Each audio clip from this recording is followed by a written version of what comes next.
mane problem.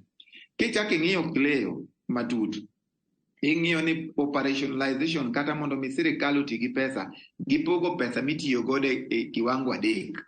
Giwacho ni pesa mokwongo ibiro tigo e chulo jotich mar jopiny magiluongo ni personnel expenditure.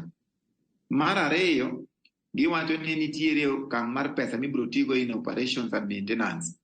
To mar adek en mar development. To king'iyo kata mana at county level or even at national level, ibiro ne sirkal oketo ceiling mar pesa monego gitigo. Ibiro yudo ka giketo ni at least 35% onego dhi e weche mag chulo jotich. At least 35% onego bede operations and maintenance. Tiyudo ka development dong gi pesa matin.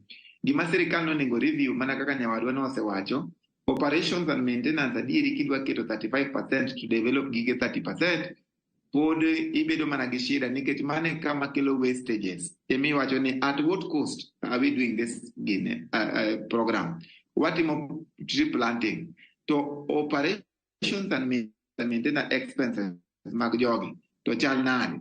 Ibiro yudo ni pesa duto midwa tigo e process oingo bech yien no jadi 100.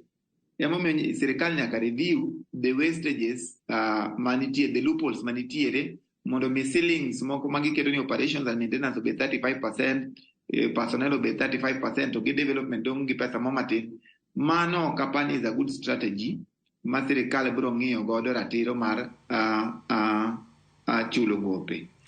Mogi, budget king'iyo malongo, budget nyocha ineno ka budget kanyocha obedo pass en about 3.6 trillion. Tiyudo ka nitie fuok manyocha giwacho ni they are not able to fund. Mano gima ok able to fund manyiso ni pod en mana hola.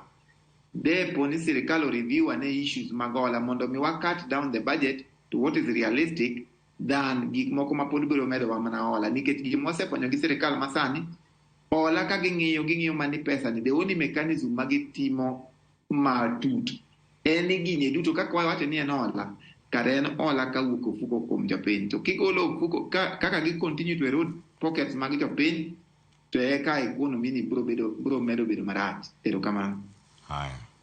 Erokamano ahinya CPA Evans Ogutu lero makare. Ina koro mondo wakaone pat jopiny aduogo ira CPA Masi Montego Studio bende kine mabiro to jopiny wacho nade e county ma Kisumu. Millicent Adhiambo nitiere kodwa ka achiel kendo koro sandane mondo mi ochoka ne pat jopiny mano kama nitiere kar